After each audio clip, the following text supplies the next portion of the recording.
আশা করি তোমরা সবাই ক্লাসগুলো দেখছো, তোমাদের খুব ভালো লাগছে। আর সবাই মোটামুটি ভালো পজিটিভ কমেন্ট করছো।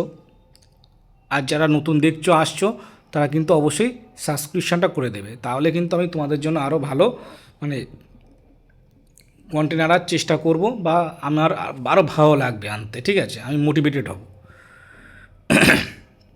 তো আমরা টোটাল 5টা তত্ত্ব তো শিখেই ফেলেছি, মানে বুদ্ধিমত্তার যে তত্ত্বগুলো। আজ এটা হচ্ছে 6 নাম্বার তত্ত্ব, বা নাম্বারিং করছি না, আমি টোটাল 8টা তত্ত্ব দেবো।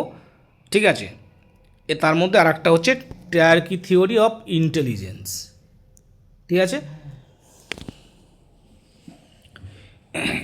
এই তত্ত্বটা কিন্তু দিয়েছিলেন আমাদের মনোবিদ স্টার্নবার্গ।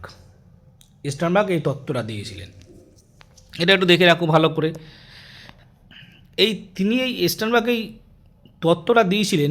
এটাকে ট্রায়ার্কি থিওরি বলা হয়েছে কারণ কি, এই তত্ত্বের মধ্যে তিনি 3টি উপাদানের কথা বলেছিলেন, 3টি দিক থেকে ব্যাখ্যা করেছিলেন। সেই জন্য এটাকে কি বলা হয়েছে, ট্রায়ার্কি থিওরি। তো দেখো এই 3টে উপাদান কি সেটা আমরা একটু দেখে নিই পরপর। প্রথম হচ্ছে অ্যানালিটিক্যাল ইন্টেলিজেন্স বা বিশ্লেষণাত্মক বুদ্ধি। ঠিক আছে, এটাকে কি বলা হচ্ছে, এটা ঐতিহ্যগত বুদ্ধি, পরীক্ষায় পরিমাপ করা হয়, সমস্যা বিশ্লেষণ, যুক্তি, তুলনা বিচার করার ক্ষমতা, এইসব ক্ষেত্রে এটা ব্যবহার করা হয়। এর মূল বৈশিষ্ট্যগুলো কী কী আছে দেখো।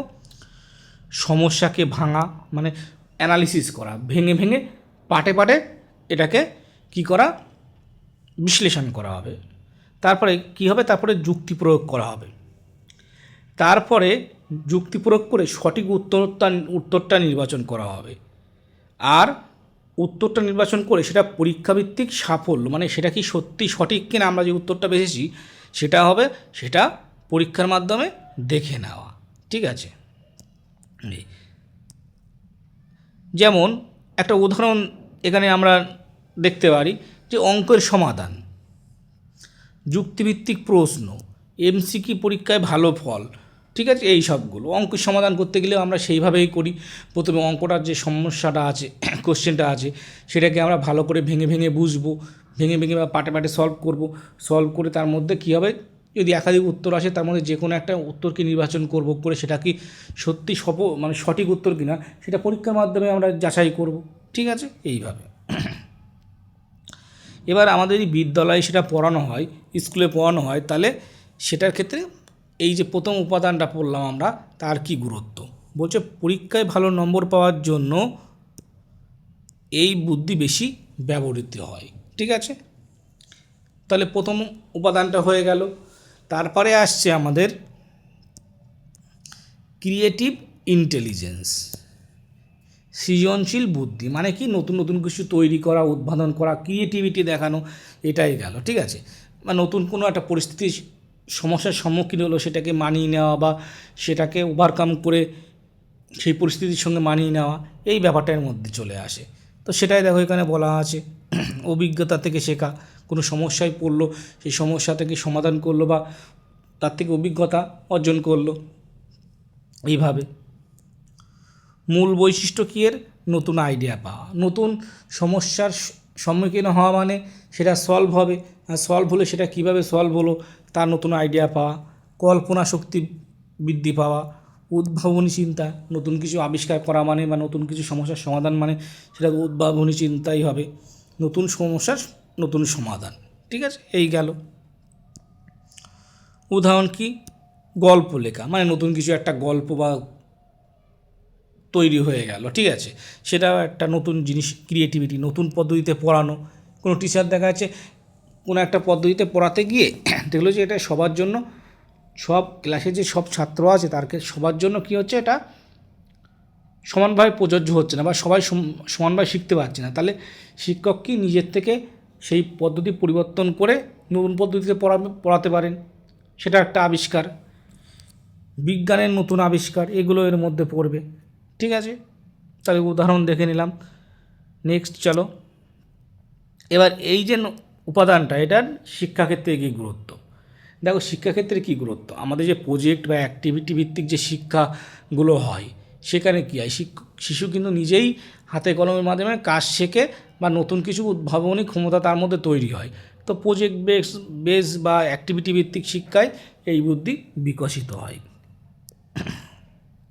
এবার আসো আমাদের 3 নম্বর বা লাস্ট উপাদানটা, সেটা কি বলছে, প্র্যাকটিক্যাল ইন্টেলিজেন্স বা ব্যবহারিক বুদ্ধি। ব্যবহারিক বুদ্ধি বলতে কি, আমরা হাতে কলমে শিখব, নিজের চেষ্টায় শিখব, ঠিক আছে, বাস্তবে কোনো সমস্যার সমাধান হবে, সেই সমস্যার সমাধানের যে ক্ষমতা তৈরি হবে সেটাই। তো সেটা এখানে বলছে দৈনন্দিন জীবনের সঙ্গে মানিয়ে নেওয়া। দৈনন্দিন জীবনে যে সমস্যাগুলো আসবে সেই সমস্যাগুলো যদি নিজেরাই সমাধান না করতে পারি তাহলে আমরা সেই সমস্যার সঙ্গে মানিয়ে নিতে পারবো না, দৈনন্দিন জীবনের সঙ্গে মানিয়ে চলতে পারবো না, ঠিক আছে।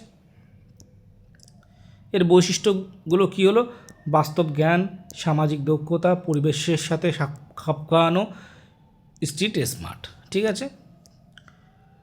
উদাহরণ, ব্যবসা চালানো, মানুষের সাথে সম্পর্ক বজায় রাখা, দৈনন্দিন সিদ্ধান্ত নেওয়া। স্কুলে এর কী গুরুত্ব, জীবনমুখী যে শিক্ষা বা সামাজিক দক্ষতা গঠনে সহায়ক করবে এই উপাদানটি। এবার চলো পরে দেখা যাক। এবার দেখো আমরা কি করেছি, এই যে 3টে বুদ্ধি পেলাম মানে এই ট্রায়ার্কি থিওরিতে, সেই 3টে বুদ্ধি এক জায়গায় করে একটা তুলনামূলক ধারণা দেওয়ার চেষ্টা করা হয়েছে, যাতে একটা মানে ওভারঅল চিত্রটা তোমাদের সামনে ধরা পড়ে, সেটা দিয়েছি। এটা নিয়ে এগুলো নিয়েই আলোচনা করা হয়েছে, এটা দিয়ে রেখেছি যাতে এক জায়গায় তোমাদের দেখে বুঝতে সুবিধা হয়। প্রথমে উপাদানটা কী ছিল, অ্যানালিটিক, কী বোঝায়, বিশ্লেষণ ও যুক্তি। উদাহরণ, পরীক্ষা ও অঙ্ক। ক্রিয়েটিভ মানে কি, নতুন ভাবনা, তাই না, নতুন গল্প লেখা, নতুন কোনো বিজ্ঞানমূলক আবিষ্কার করা, সেগুলোর মধ্যে চলে যাচ্ছে।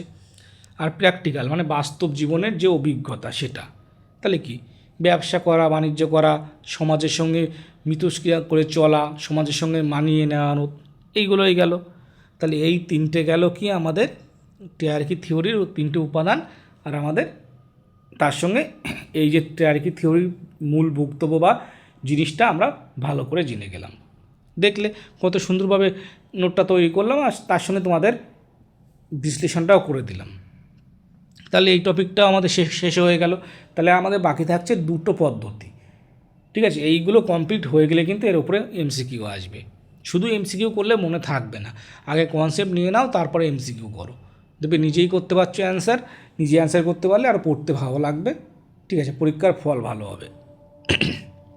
তাহলে আজ থাক, নেক্সট ভিডিওতে দেখা হচ্ছে।